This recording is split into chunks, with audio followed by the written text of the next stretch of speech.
egresado de la carrera de medicina, era médico general, quería hacer cirugía. Tiene esta característica: cuando él se pone a jugar con una pelota, disminuye mucho el movimiento distónico. Él tiene un programa muy importante. Si ustedes ven a jugar con la pelota, prácticamente se le tiene sacudidas. Con el pasar de los años no pudo hacer cirugía, pero hizo medicina familiar y siguió trabajando. Aquí estamos revisando, lo antes la toxina botulínica en 2008, y después van a ver la aplicación de 2012. En la distonía cervical tenemos la escala de Toronto, se les clasifica a los pacientes de acuerdo al dolor, a la limitación del movimiento, a la seguridad. Se hace una calificación que nos sirve de comparación a nivel de la aplicación. Entonces uno localiza los músculos que están afectados de acuerdo al movimiento que tiene el paciente y aplica la toxina ya con agujas más largas, más gruesas, para que no se vayan a romper, no se vaya a causar un problema. Pero finalmente es localizar qué músculos están distónicos y aplicarles a ellos. En países desarrollados lo que se utiliza es guía electromiográfica, se pone una aguja, un conducto para aplicar las toxinas, a la jeringa, se conecta al aparato de electromiografía y en el momento en que metemos la aguja empiezan a ver las descargas distónicas que le dan a uno la certeza de que está en el músculo distónico. En la práctica diaria en México no tenemos esas agujas, son muy caras, no se pueden usar en tantos pacientes, entonces las reservamos para casos en los que no se identifica bien que el músculo está distónico, y si recurrimos a esta técnica que es por anatomía y por localización, generalmente uno siente, llega a tener tanta sensibilidad que siente cuando estamos realizando el músculo distónico, generalmente da buen resultado. Pasa la presentación.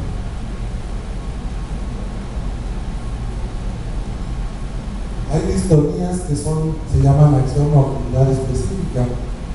De las más comunes es la de los músicos, del saxofonista, el pianista, el del escriba, que antes era más común porque todo el mundo escribía a mano, ahora ya con el celular y con las computadoras. Ahora se habla de distonía del primer octejo, por tanto mensaje, tanto textear, también está dando distonía en el primer octejo.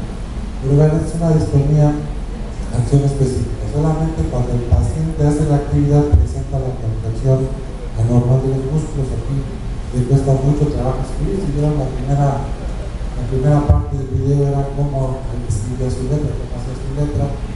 Aquí planeamos a qué músculos se le van a aplicar de acuerdo al movimiento que hace distónico al escribir, y en lugar de tener nosotros un neuroestimulador, que es lo que luego hacen para ver si está en el músculo deseado, lo que le decimos al paciente es que una vez que estamos en el músculo, mueva el dedo o la muñeca, y al campanear la jeringa sabemos que estamos en el músculo y entonces la aplicamos. Es algo que se ve también así medio cruel y medio grotesco, pero es muy efectivo y nos sirve para cerciorarnos que estamos en el músculo que andamos queriendo. Se puede ser tan selectivo como escoger los dedos, cualquier dedo de la mano que uno quiera. Nada más es cosa de tener paciencia y hacerlo con calma, ¿verdad? Como se mueve la jeringa.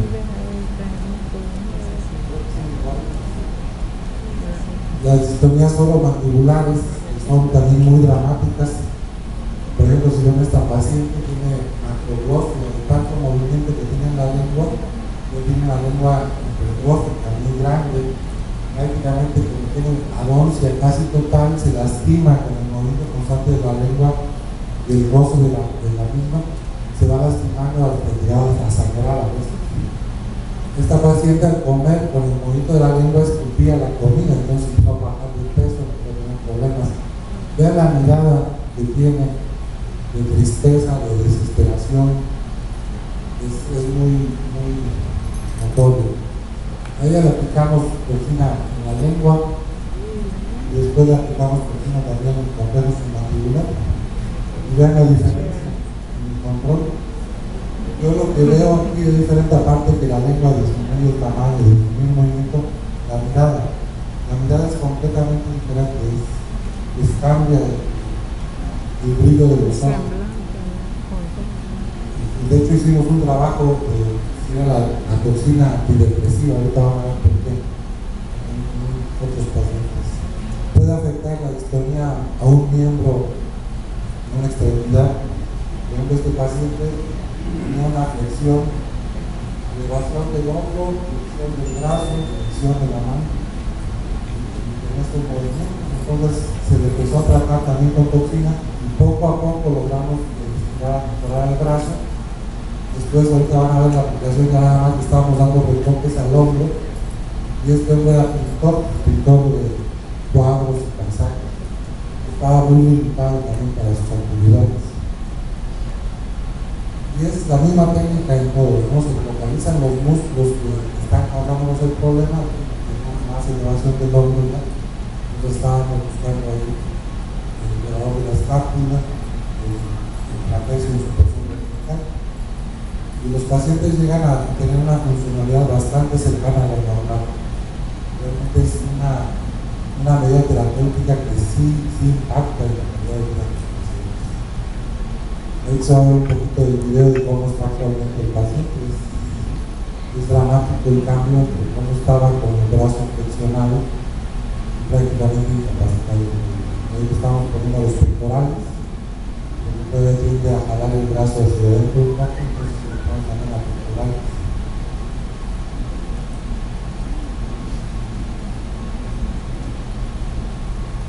Los flexores de la mano.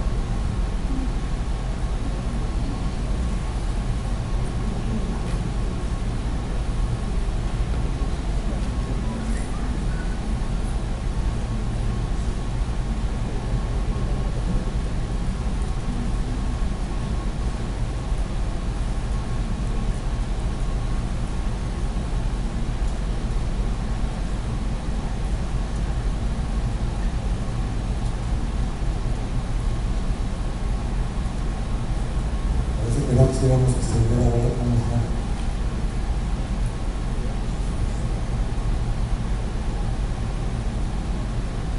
Pues realmente el cambio es dramático en algunas personas. Sí, lo ven. Todavía tiene mucha elevación aquí, entonces seguimos trabajando esta área.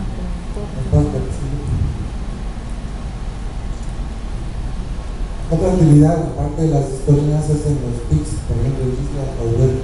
Nosotros no vemos niños, y es más común en los niños, pero hay tics de Paulet que se acompañan de tics muy severos. Si ustedes ven aquí, en el adulto, si ustedes ven aquí, tiene una elevación casi diafragmática del hombro, una rotación de la cabeza y una lateral importante. Entonces, este paciente, aparte del tratamiento que se le da el control de impulsos y la impulsividad que tiene, se le da también, se le aplica toxina botulínica.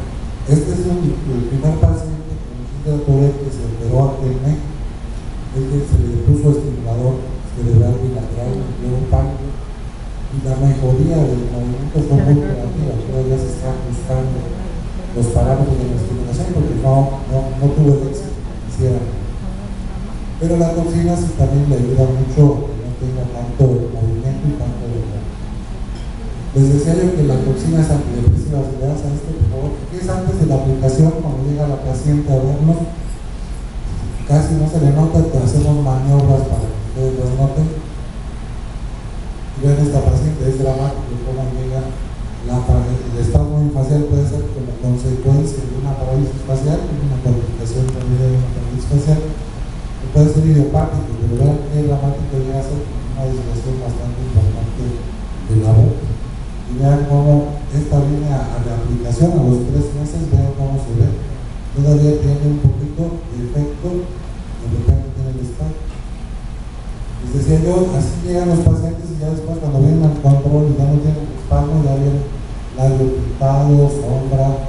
Entonces les cambia la apariencia. Igual los hombres. Tengo videos de hombres están así al principio y cuando vienen también bien pegados, bien pegaditos, bañaditos. Es antidepresivo. Bueno, otros usos de la toxina, espasticidad, les decía yo. Es importante que quede bien claro que la espasticidad va a facilitar la rehabilitación, va a facilitar el aseo de las personas. No sé si han visto cuando son espásticos los niños que empiezan a cruzar las piernas, prácticamente es imposible hacer los genitales, entonces se ponen aductores y les cambia la vida, les facilita el aseo a las mamás, les evita infecciones que muchas veces son causa de complicaciones severas.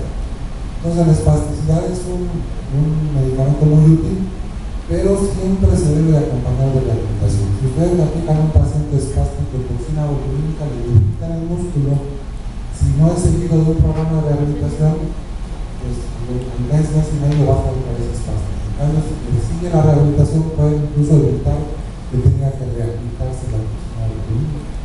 Pues está aprobado el uso tanto en niños como en adultos. El cialorrea, en la enfermedad de Parkinson, muchas veces los pacientes tienen cialorrea por la falta de movimiento, se acumula la saliva y empieza a escupir, entonces les aplica en glándulas pancreáticas o en glándulas submaxilares. Generalmente tiene buen efecto con 100 unidades. No sé si te acuerdas cuando aplicamos la hiperhidrosis en mano,